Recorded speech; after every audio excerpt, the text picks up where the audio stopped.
We're rolling? We are rolling. Yo, what's going on, everybody? What's going on, everybody? We are here with Calvin. Wanted to break down all of the great experiences we've had throughout the years. You gotta let them know where we're at first. We are here in Miami because all great things happen when you're surrounded by money. This is why you moved out here, right? Of course, yeah, bro. It's the best city in the world. I don't think I would live in another city ever again. Until I'm like 20. No, actually, I lied. I'd move to Palm Beach pretty soon. Okay. It's older money there, but if you want to be surrounded by young gurus, this is the place to be right here. Young gurus, young money, just a lot of young hustlers out here.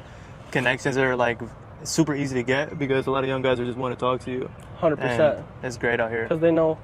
And a lot of people think Miami's just all city, but we're in a nice park right now. It's peaceful. You got the ocean right there. Yep, not a lot of people around. Exactly, bro. So, what are we jumping into first? Yeah, so about 3 years ago when you were in your nightmare city, Wisconsin area, right? Milwaukee. Pretty much the same as Detroit. Identical. I would say they're cousin cities. But yeah, I was back in Milwaukee 3 years ago. 3 years ago. So we've done about 10 deals about around that time. Yeah. Why do you think we decided to partner together to start and make money? I don't know. Okay, that was a long time ago. It's 3 years. Yeah. How did we meet? I know it's through Facebook, but who made the connection? Was it Daniel? Yeah, I always talk to Daniel. Okay, yeah, Daniel. I was partners with Daniel. We were doing a lot of deals together, and it's hard to remember the timeline. A lot of people ask me, how fast did you get your first deal? I'm like, bro, I honestly don't even remember. That's so long ago. But I remember we just we just found a really good niche. I mean, this is obviously when interest rates were skyrocketing to 7-8%. And I mean, there was no greater time because you're not going to find really too many 8%, 7% rates because everybody had a 2 to 4% rate. Yeah. Now, all those shitty rates. Now when you're doing deals right now, that's gonna be more common. You might find a better rate, but that might have more equity baked in the deal. Yeah. You have to be a better negotiator. But shit, 2023 and 22, bro, every single old ass listing that had no equity on market, it was saying yes. It was just a fire deal. Got it $5K down, $6K down. And so we found that niche and we figured out a way let's look at all these old listings on market. And there's a way to filter data. Everyone was scared. Exactly. About those rates, and they wanted to make that rental cash flow. Exactly. So we just started, we were doing a lot of deals a week. And I don't know when the timeline is when we connected with you. Yeah, well, let's think about it real quick. So the reason we partnered was we were working with this guy named Kyle and Nate. Yep. And I was the main point of contact to sell those deals because they never answered the phone. Exactly. So you were probably selling deals to him before on your own, but somehow he didn't want to talk to anyone else besides me and someone else. I remember now. Yeah. That's how we met you. Yeah. It was, we did do a couple of deals with Nate and Kyle, maybe 2 or 3 before. And those 2 to 3 deals were so rocky. Yeah. EMD not getting posted on time, closing got pushed back 3 times on all 3 deals or whatever. And we were just all right, bro, who do we got to reach out to? And then all of a sudden you just start coming around. And if I wanted some information or if Daniel wanted some information, it's just reach out to Justin. Yeah. And then you just became the point of contact. And honestly, I didn't really care about splitting the deals because I just wanted to get the shit done. Yeah. I didn't really care about talking to those dudes. But shit, I mean, they had a lot on their plate, so I don't blame them. So what was your role in those transactions, with Daniel, Keegan? How did you guys split roles, and how do people decide to get in a partnership like that? And then, Keegan was a little after. Me and Daniel partnered together. It was just me and Daniel. We partnered with a guy named Ryan. And Ryan was pretty much being the facilitator with all the agents, doing all the agent communication. Yeah. And so he taught you what to do? Pretty much. Actually, shout out to Ryan. Ryan, we met Ryan, right? Yeah. We were like, how the fuck is this dude doing some sub 2 deals, right? Yeah. And then he told us what he was doing, sending a fuck ton of emails and shit like that, right? But he's only a one-man show. Yeah. And that's when we met each other. And we pretty much proposed to Ryan saying, hey, You do what you do best, and that's literally like he's a G on the phones. Absolute G. He's super slick. He's a slick guy. There's been times where agent was like, never call my phone again. And then Ryan's like, let me take care of it. And then he's like, I got the deal back in contract. And I'm like, wait, well, how?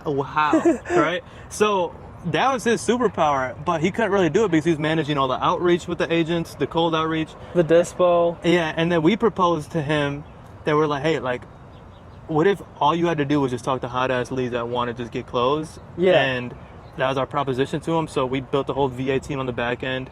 This is before we created a software to go do it manually. This is the ground roots of it. We had like a whole VA team, like literally retracting data, scraping data online, getting every single agent's email, sorting out the equity percentages. Like, okay, we're gonna throw this batch out today, and we had a whole system where we trained VAs on it from Pakistan. They didn't speak English. We had a translator. What in the world? We're paying them $1 an hour. To do what? Like scraping? Just scrape and send the emails from 5 different emails. Yeah. And then we managed that whole team. All the hot leads we would organize. We'd be like, Ryan, we submitted over to Ryan, and he took care of it. We were closing a lot of deals. And so you guys paid for it. You guys were like the fun. Yeah, I mean, technically we paid for it. That was our proposition. And then also, it helped that we had a Nate and Kyle connection. Nate and Kyle were the buyers. Yeah. So nobody had to do dispo. So, like, we actually doubled down on acquisition because we already knew who we were going to sell the deal to. Yeah, because they were buying every single deal in the country, no matter if it was good, bad, or ugly. Yeah, which is crazy. Like, so, like, I didn't 8%. even think about shopping the deal. Yeah. And you're just like, how do I get it to Nate and Kyle? They pay the highest. I know the volume was there too, so. Okay, we're good. I knew the volume was there, so I just didn't care about getting a 5K higher assignment or 10K higher assignment, and they would buy it. And it got so scary, right? When they were buying 7% interest rates off me, 6%, where we opened up our deals were negative cash flow, like $1,000. Yeah. So we opened up our criteria. We're like, dang, we don't even have to offer on these like very niche properties. I'm going to offer on just underwater deals with 5%, 6%, because I was putting 4% interest rate caps on my filters. Yeah. And I heightened it up to 6%. Then you were like, okay, they just want a lower down payment. Yeah, exactly. For higher interest rate. Exactly. So it was a dream working with them. I mean, now that gets into a part of, I would say, a new segment. Even if you're doing sub 2 deals, even you as a wholesaler, you got to be careful who you sell the deal to. 100%, because going on, it didn't really end up going so well with Kyle and Nate, but we're going to get into that later. Yeah. So right now you're working with Ryan and Daniel in marketing. You sold those 2 or 3 deals to Kyle and Nate. Yeah. And I also think maybe you guys sold a couple with me, like with Ryan, but I'm not sure that actually what happened. I think Ryan actually cussed out and got super mad at Kyle and Nate for not closing on time and a bunch of other things. Yeah, and we had to act like we weren't working with Ryan anymore. Yeah. I think I remember. Because Ryan somehow killed that bridge with Nate and Kyle. Where Nate and Kyle was like, we're not buying any deals from Ryan anymore. Yeah. Which I think it was a justifiable crash out from Ryan.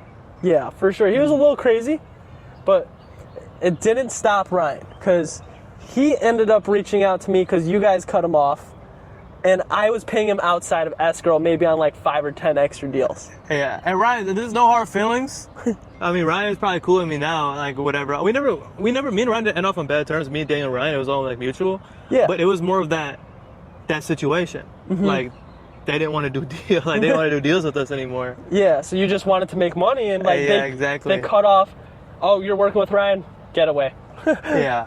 I actually don't know what happened. I just, all of a sudden, I just heard, all right, Nate and Kyle's not buying deals from you guys anymore. And I was like, wait, what? Yeah. I don't even want to get into that situation, but. Well, it has to go into just not closing on time. Exactly. They had like 10, 20 deals in escrow with wholesalers like me and Calvin. And they said they were going to close on our time frame that we provided to them. But not always could do that. But 99% of the time, they always closed. But sometimes was just a little late. Yeah. For some reason, every deal got done. Yeah. Besides at the end. Yeah. No, but it was insane how like closings would get pushed back 2 weeks. And the sellers are like, where's my money? They're missing out on payments because they can't afford the mortgage. A lot of shit like that happens where that's why you set a proper close date before the next mortgage payment. And then next thing you know, Nate and Kyle go ghost. Mortgage payment goes again, and they're like, "What's going on? I'm getting another notice from the bank." Yeah. And now you got to take a hit on the assignment because Nate and Kyle won't go up in price, and they're just like, it's interesting working with them. I mean, I made a lot of money from them. Yeah. Shout out to their lenders, right? Shout out to their lenders. They raised $5 million, guys. Oh my gosh. In 12 months. That's insane. Not many people can do that.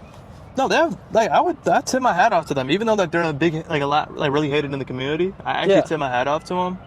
That's a lot of private money raised. It's genius. From somebody that has no portfolio. Yeah. And no, like, he was background. a security guard. Yeah, no. I didn't even know that until, like, after. Yeah, it was nuts. That's actually, like, he's a G. I would still classify him, he's a G. Yeah. He can get G status. He can get top-notch capital raising status, but I would give him ground zero garbage on selling the deals. Yeah. It could have been a beautiful, like, okay, that's the thing. It's like, well, big risk, big reward, right? If you would have got all that shit done, I mean, shit. He would have been making bank. He'd have been that guy. Like, that's crazy. Like, for him to just come from nothing. Like, he'd actually had that Pace Morbid story, never touching his own pocket, and building a whole portfolio in a year. Yeah. Like, that's actually insane. But it just ended up, I think he wasn't the greatest underwriter. I don't know who was underwriting their deals. Well, it was him. I underwrote every single deal with him. I literally mastered his underwriting. It was pretty much like, if it's under like 4% interest rate, we can maybe do like 7 or 8% down. And then like, if it's like a 6 to 7 or 8, I gotta be at like 2 to 4% down. That's crazy. And then, okay, what was the situation? I know all of their strategies were to kind of wrap all of them, right? Yeah, all of them were to wrap. He actually still owns 25 rentals right now, long term. Shout out to him, right? Yeah. So, now, what was the problem? Why weren't they selling? Was he just not underwriting the, like, it could take 3 to 4 months to wrap them? Or were they just bad deals, like low? I know there was a lot of low population properties he bought. A lot of low population ones. So what I'd say is he really didn't have enough manpower. I'd say I tried to tell him to hire virtual assistants and other kinds of things. Like, not all the properties were listed on the MLS, but a lot of them were on like Marketplace and a couple other groups and other things. Hey, pause real quick. Go ahead. Verify that these are on, right? The other side. Is it blue? Yeah. All right. I literally filmed so many videos. And it's no audio. And 30 minutes. I just filmed the whole VSL for 11 minutes, right? It was a perfect. I aced it. Tried to play it, and the audio was off. And I was like, fuck. And it happened yesterday. So I just, PTSD kicked in. I was like, just make sure the mics are on. When I first started, I was doing slow motion videos. Oh my gosh. All right. Okay, where we going? Cut that out. Let's go. So, pretty much, they weren't able to sell these deals. So, now, we did about 10 deals together, maybe. Around maybe 7 to 10. Yeah. And they're all sold to Kyle and Nate. So, what do you think, like, the key thing is for everyone, like, to be able to get those deals based on your skills, like you mentioned, like some of those emails and stuff, but, like, what do you think people struggle with the most, not leading to these deals? It's hard because what's weird, I don't know if you ever felt this too. I know you have people in your pipeline say, or like they'll say, I've been trying for a year straight and I haven't got a deal. And like, you're not trying. You're not trying, but I wasn't even trying for these deals. Like, I feel like okay, everybody knows in a lead you have to have motivation. Yeah. If there's motivation, then that's a great start. And obviously we're blessed enough in the time to like be where we're at in our life to seize on that opportunity. Not too many people were doing it. I mean, shit, now you have people like Buy Box Cartel, my shit, Mike's stuff. You got a lot of people blasting offers. What's your thing called so people can go check it out? Yeah, guys, so I created Deal Sniper. It's pretty self-explanatory. I don't got to spell it. But it's basically what we did to get a lot of these deals in 2023.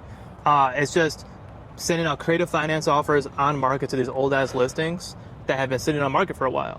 And usually when people are hired an agent to sell the house, the agent's probably telling them, like, hey, we can list it for this price, you're going to get it gone. And 90 days, 120 days goes by, they're probably reaching out to the agent like, hey, what's going on? We didn't get a single offer. Sometimes it's not even a single offer, but sometimes it's just a bunch of lowball offers. And that's where creative finance comes into play.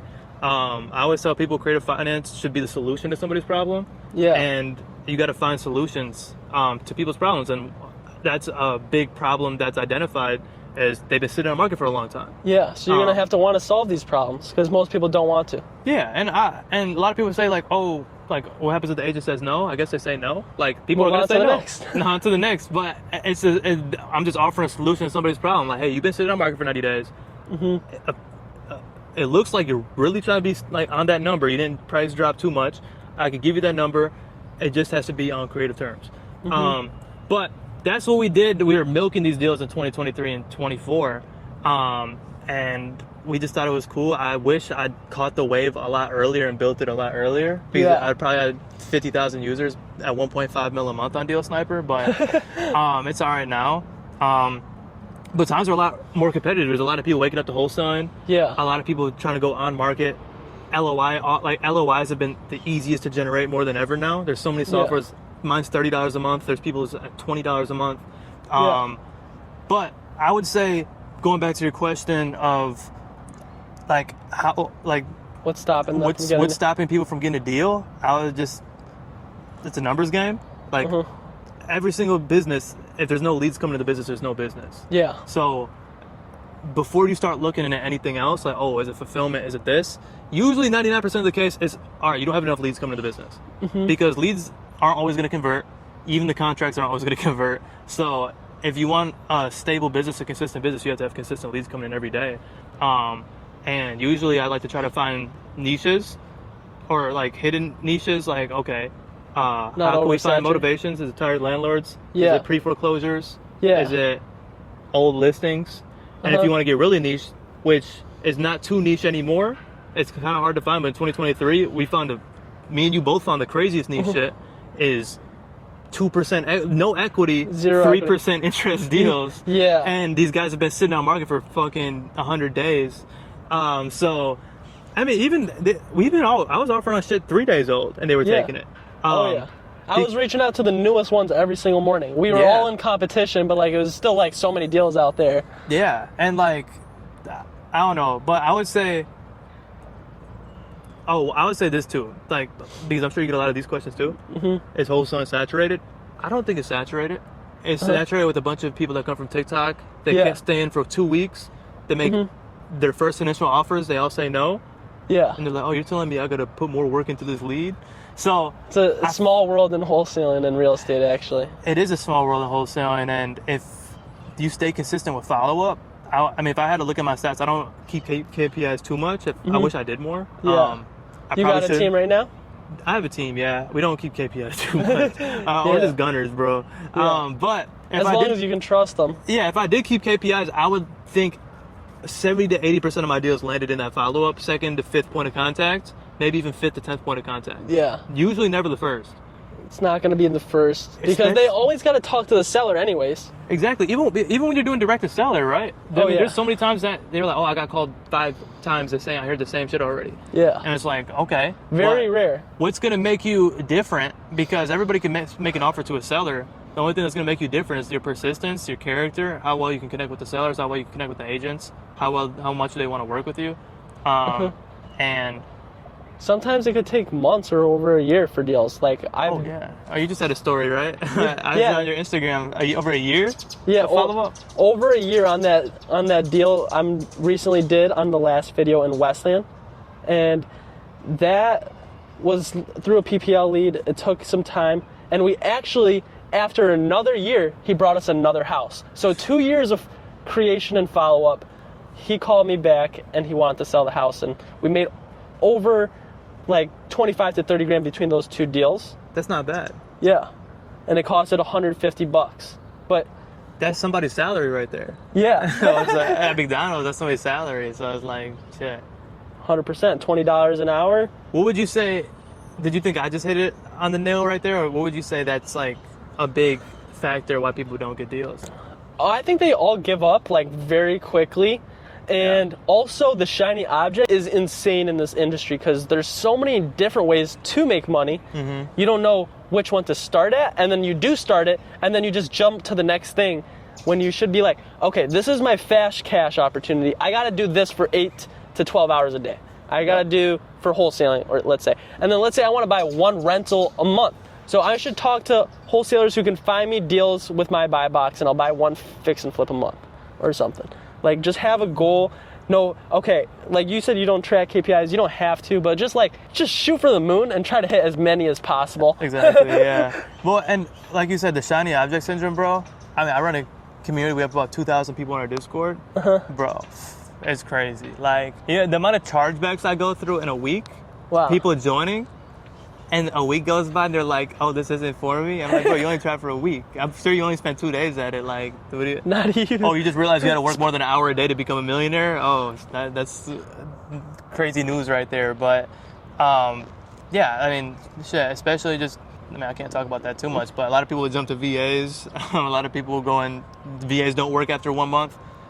Well, VAs need a minimum of 3 to 4 months, I'd say. It's a cold-ass lead. Yeah. The people don't even know who they're talking to. Yeah. So, like, that's like the cold. I mean, okay, like, VAs are nice. It's a very low cost to lead. You might be probably paying $50 to $60 per lead, maybe even cheaper. It depends what kind of VAs you have, how well they're trained. If you can find some commission-only VAs, you guys would be golden. Yeah. I mean, but it's like, yeah, a lot of people don't understand the upfront expectation, and they might agree to the upfront expectation, like, oh, 3 months, okay? Yeah. A month goes in, they're like, oh, this isn't for me. And it's like, bro, yeah. Okay. I would say the hottest leads are probably inbound PPLs.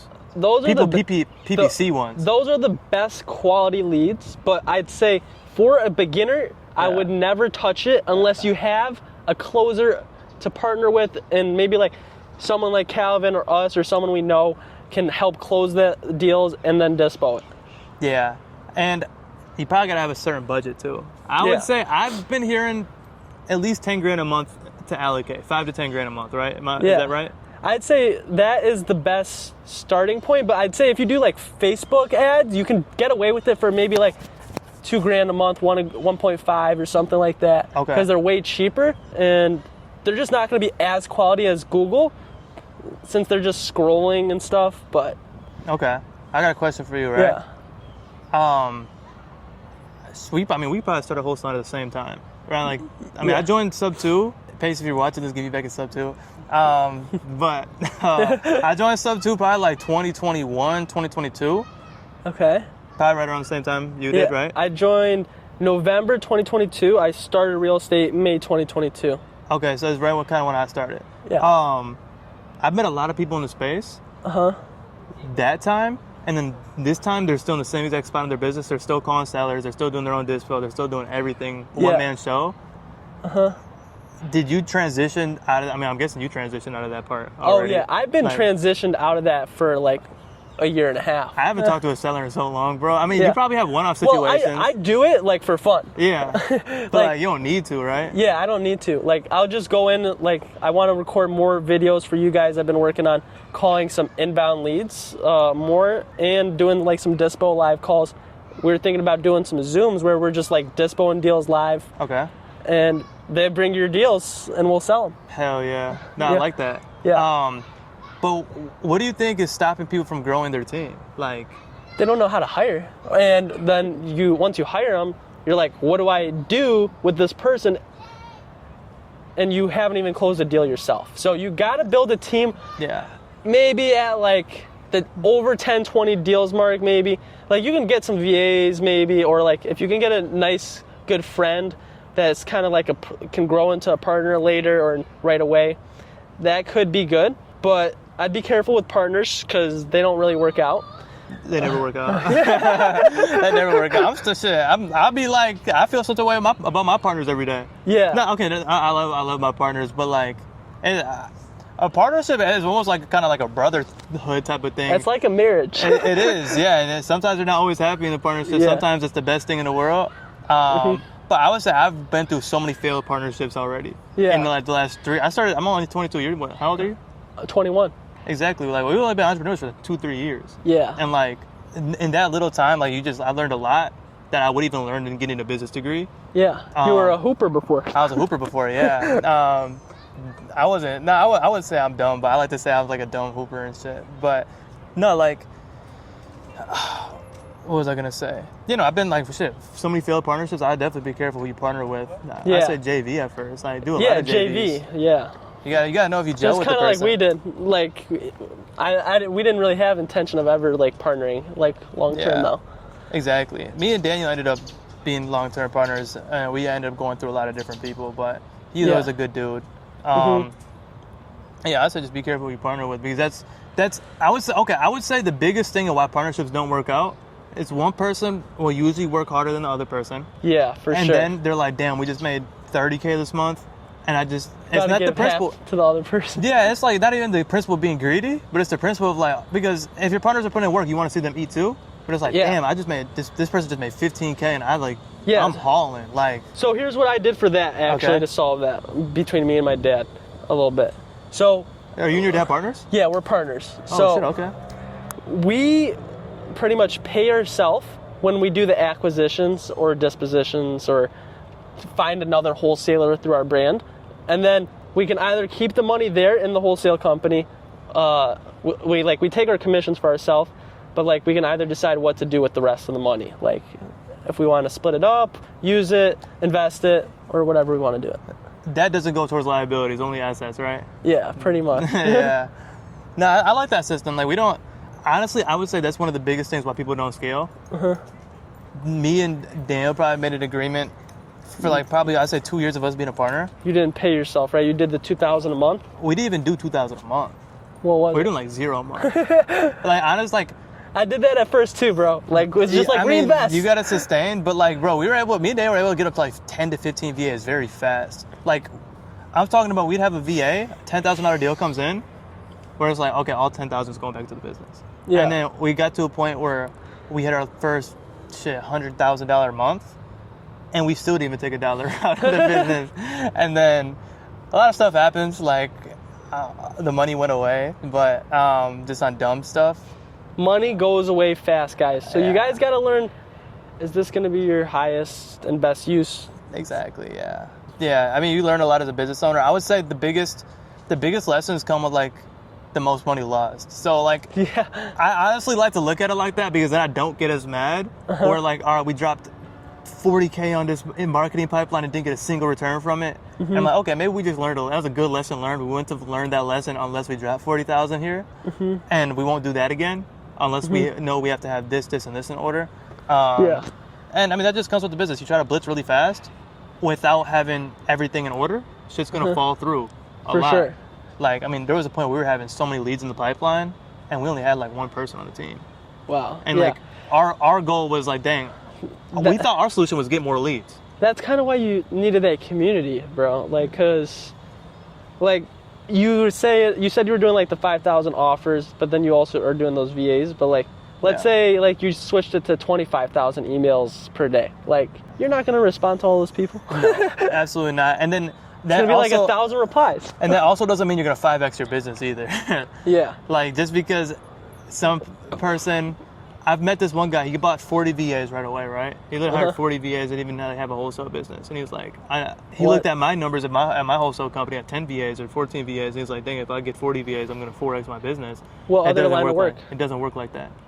What other line of work was he in? Med spas. Med spas? Yeah. He wasn't even in real estate.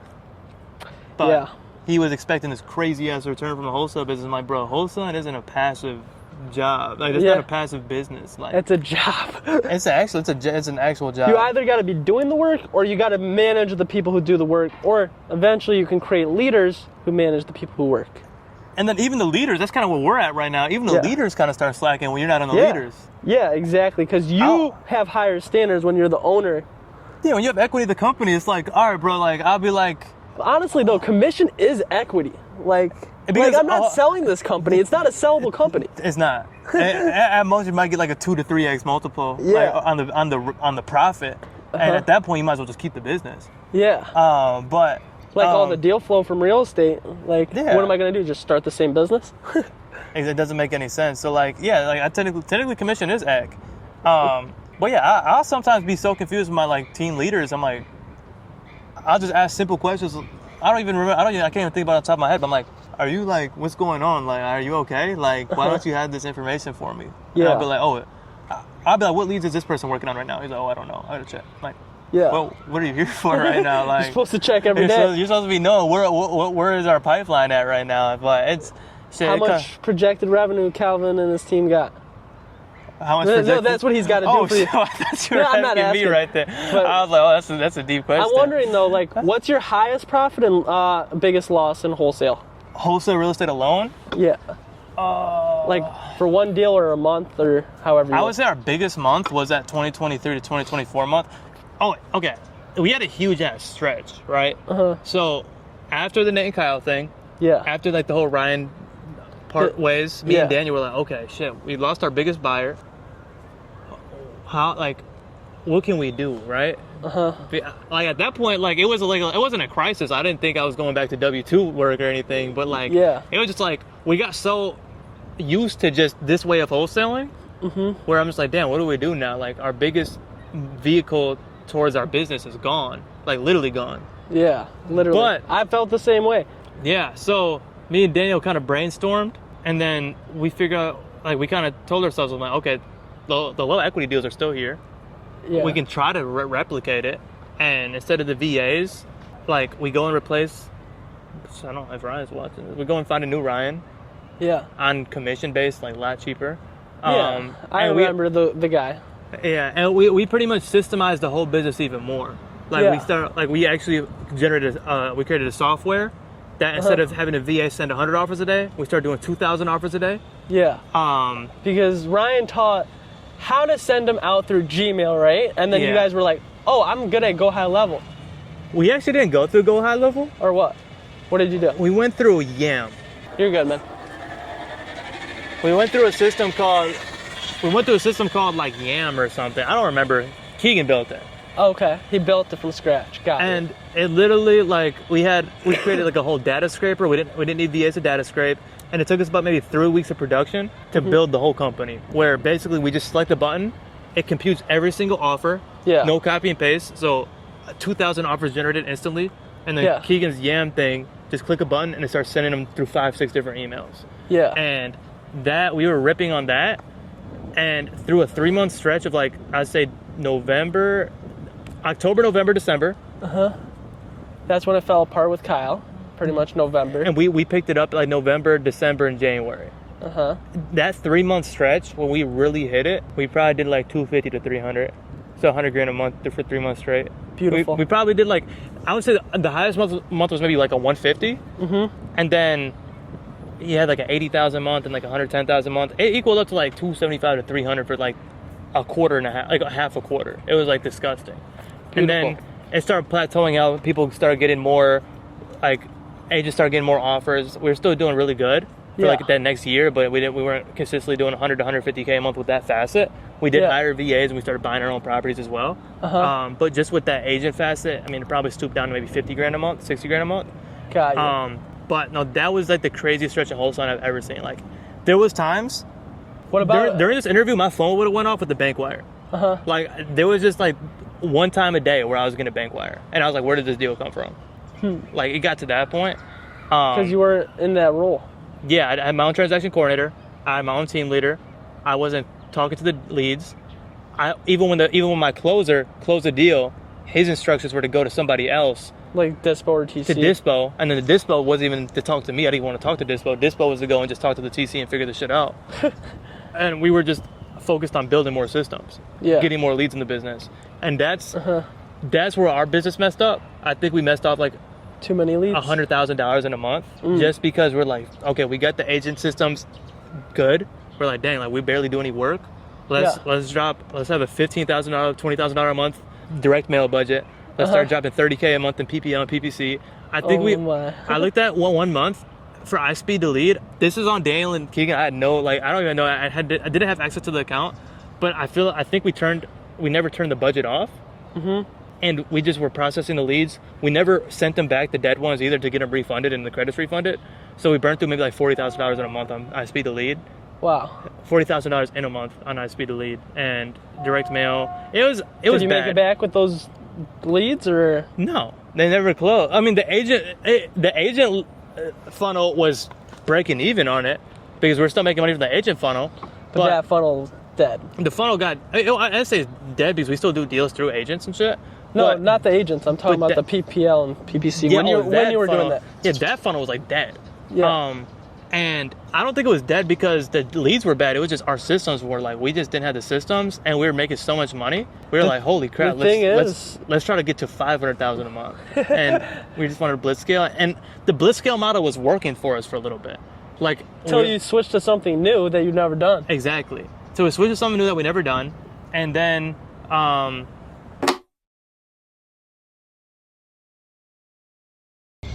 where was I at, Justin? About losing on that entire funnel. Yeah, we lost a lot of money in the funnel, and it was a good lesson learned. It was a really good lesson learned. I would say, I don't know, what it kind of taught me is instead of trying to over diversify, look at what's working already and try to milk it as much as possible. Yeah. But like, I think greed got into place too, because we could have played it a lot better. We were just trying to like, bro, scale immediately. Yeah. Like if you start with $5,000 a month, you could have noticed like your mistakes or something. Yeah, we went to like a straight like, it was bad. It was bad, but we bounced back. We didn't lose money. Like it was fine. But definitely not every business can do that. And for sure. And you just adapt. I would say with personal brand, it's the most help in the world to have a personal brand. So 100%. Throughout that whole time, I was posting content every day, and just with the personal brand of me showing me doing deals all the time, I was able to build a brand new community that's making a lot of money, that's bringing me a lot more deals. Even if I'm break even on the software, I'm still getting a lot of deals from my community. I'm doing a deal with somebody from my community today. Now. Beautiful. And they're making, gross, we're splitting at $7,000 each. No, it's $7,000, $3,500, $3,500. But just like that, like shit like that, came from my personal brand and be doing those deals. So I'm not that mad losing all that money just on trying out different marketing. We just prefer you don't make the same mistake. Yeah, just don't make the same mistake. Scale slower. There's different looks. There's different perspectives on everything. There's people that scale too slow, and there's people that scale too fast. Nate and Kyle try to scale too fast. Yeah. But there's also people that don't want to take that risk and want to make that jump. And sometimes you got to have a little risk in business. For sure. And I hate the thing is, is this guaranteed? Will I get my first deal in 2 months? Sometimes you might not get a deal, right? Mm-hmm. Like if you put $2,000 into your business, you might not get a return from that $2,000. Yeah. You might warm the pipe. You might have that pipeline nurtured. Now you have a pipeline to follow up with for the next 6 months. But you might not have a hot ass lead out of that $2,000 you spent in your business. Yeah. And that's okay. But I would say the world has kind of programmed our brains to have that scarcity mindset and just that secure mindset. I still feel it, but I override that emotion of like, dang, am I going to get a return from this? Is this really going to work? Yeah. And that's just the victim mindset. Yeah. At the end of the day, every successful business owner has taken a risk in their business, and everyone has to. And I'm sure you've tried stuff out. I'm sure you wasted a lot of money. Wasted a lot of money. Tons of it. Learned a lot of things from that. This one's gonna make me a ton of money. Similar stuff to you. I didn't put $40,000 in a month, but like over like 4 months, like not having the right agency run those ads, like kind of screwed me as well.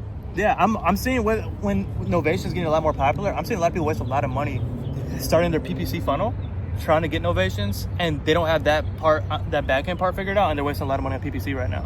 Yeah, because it takes so long to close a Novation, like you're not going to be able to pay that bill.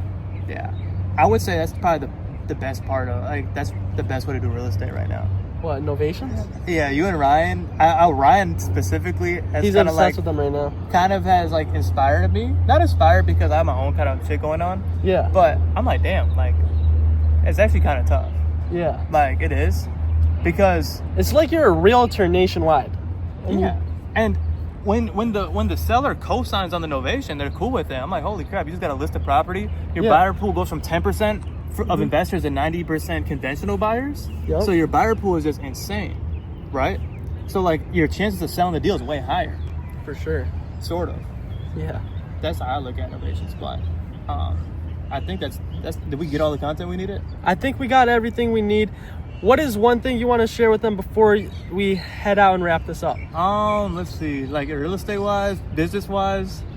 One thing that you know will change their life if you're in real estate. All right, I'd say this, right? I'm a realist at the end of the day. Like, if you went to a squat up meetup and there's 10,000 people there, 5,000 people there, not all 5,000 people are there are going to be successful. I would even say 3,000 people there are going to be successful. It's player versus player in entrepreneurship, and I get like community is super important. It's great to have a community because you can make a lot of money doing deals with people.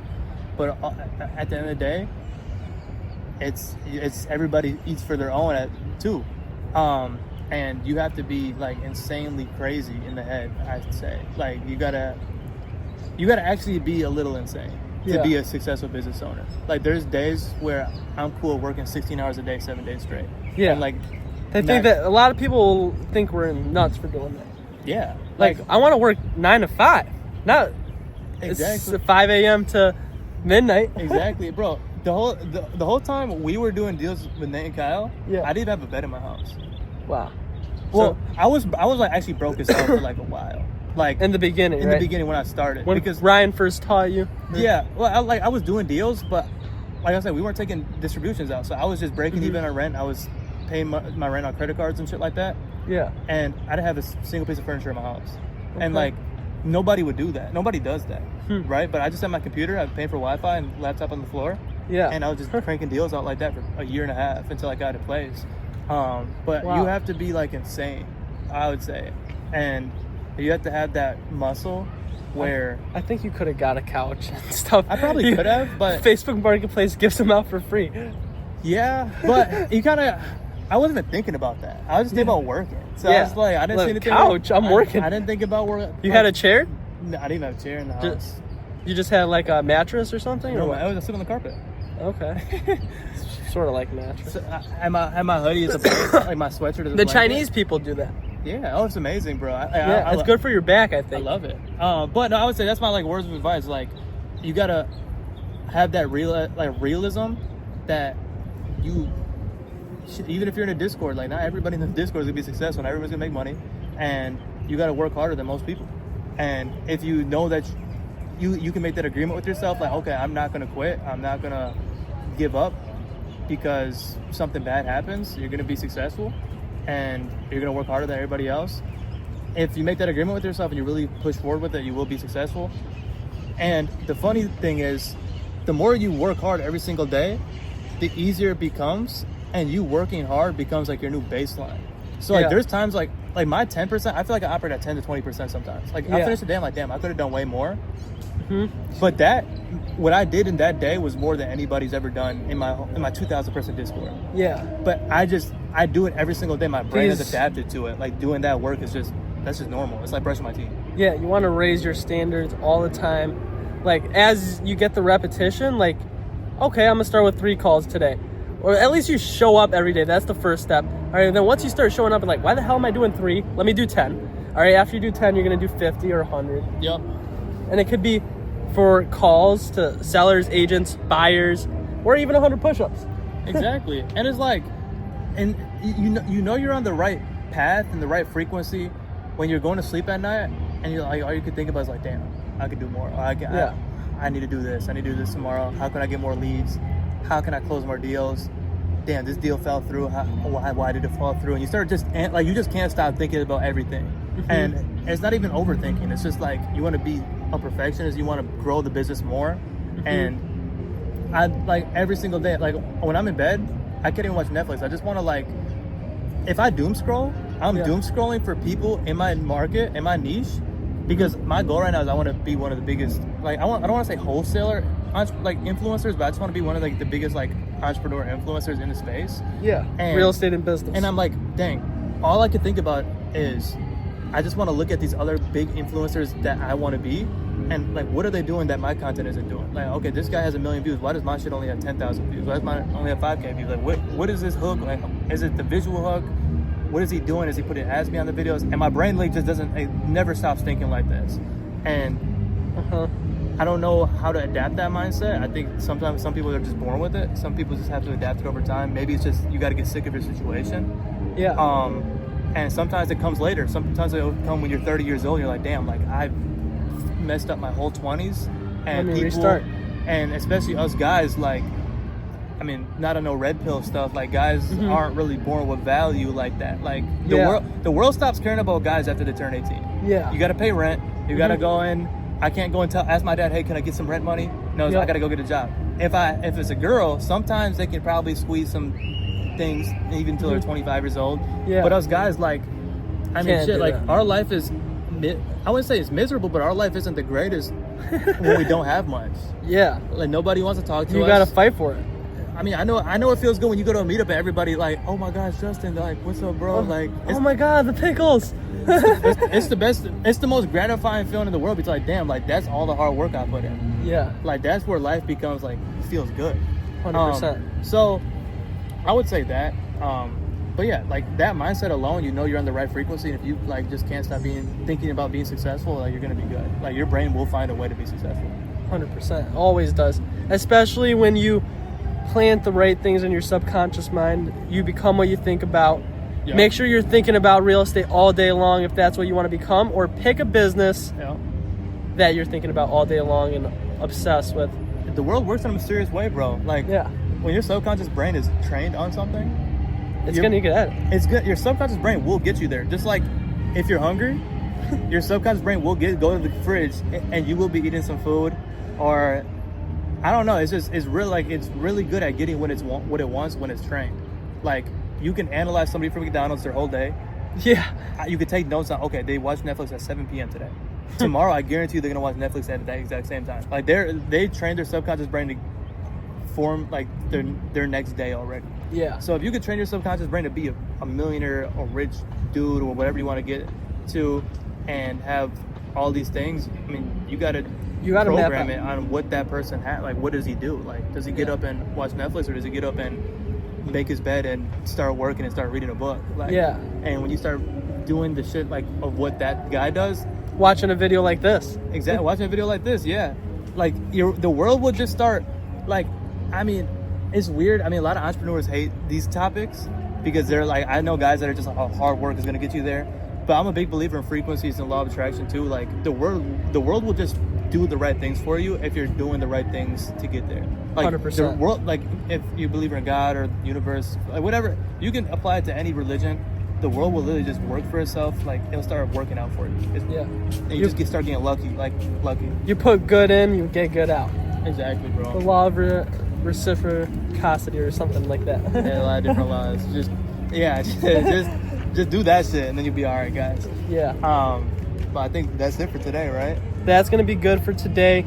See you in January. We'll see Calvin in January, guys, and we're gonna be going over how his business completely evolved from where we're talking today, and from the stories from the past 3 years. Hopefully, how many months until January? 4 months till January. All right, guys. Projection by like January, my goal is to be at 7 figures a month in revenue. We'll see what will happen. We're about halfway there. I'll let you guys know when I get there. Maybe when we come back in January, maybe I'll be there, maybe not. We'll see. You got this. But we'll see. Help him get there, guys. That's a lot of money. I don't know. Like that's like my stretch goal. Like that's like the stretch. Like be patient and find out. It may crack a little smile on my face. Don't do the blitz too much. I won't blitz too much. No. But all right. That's fun.